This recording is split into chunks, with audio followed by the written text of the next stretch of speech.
We're going to cover a lot of ground in this course, and we're going to explore a lot of compositional ideas and practices. But there's no way that this can be a complete course in composition, because composition is something that you will continue to study and explore throughout your photographic life.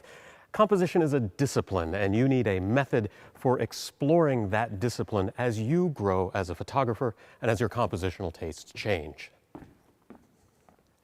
In preparing for this course, I looked at a lot of composition books and found that they all mostly take the same approach. Images are analyzed and discussed, and from that analysis, one tries to understand why particular images work compositionally. This is a very important practice because there's a lot to be learned from good images, and it's important to develop a vocabulary for discussing and analyzing them. Even if you don't discuss images with someone else, being able to think about your own work in consistent, concrete terms is very valuable. And we'll be performing a lot of that kind of analysis in this course. However, the thought process that you go through when you analyze an existing image is not necessarily the same thought process that you go through when you're shooting. Very often, shooting is simply about feel as much as it is about any theoretical ideas. The trick then is to develop a feel for good composition. The way you develop feel, though, is through practice. Improvisational musicians practice scales and intervals, and they practice how to transpose those into different keys. They develop riffs that have personal appeal to them, and they practice those. When it comes time for them to play a solo, these riffs and scales become their vocabulary. They string these bits together in different ways, and because they've been practicing all of these components so thoroughly, they can arrange those bits of vocabulary into larger musical ideas on the fly. This is the approach that we're going to take with composition. We're going to look at lots of fundamental compositional ideas, building blocks. I'm going to give you assignments and ask you to practice each of these fundamental compositional ideas. So you will, for example, spend time simply practicing composing with repeating lines. Then we'll move on to another compositional component, and you'll practice working with that.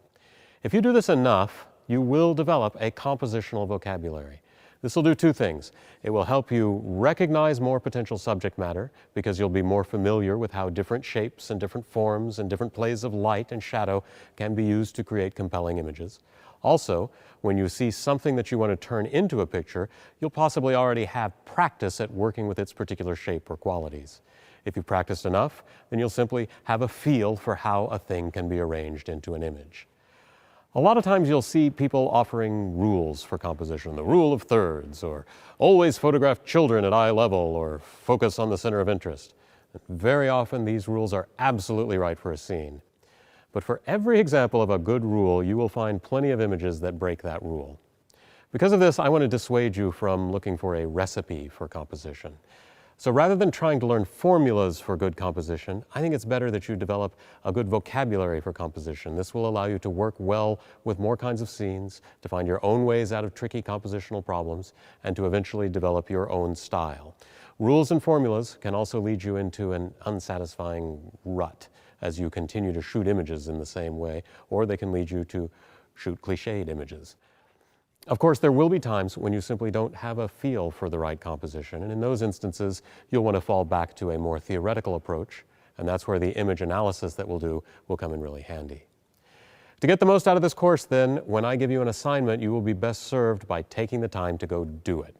What's more, by the end of the few hours that we'll spend together, you will hardly have a finished vocabulary. You'll need to continue to work the exercises that I'll give you and continue to practice. In fact, this practice and these specific exercises might be something you'll want to turn to from time to time throughout your photographic life.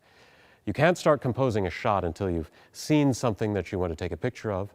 Learning how to find and recognize good subject matter and how to pull a picture out of it are skills in themselves, and we'll also be covering those in detail in this course.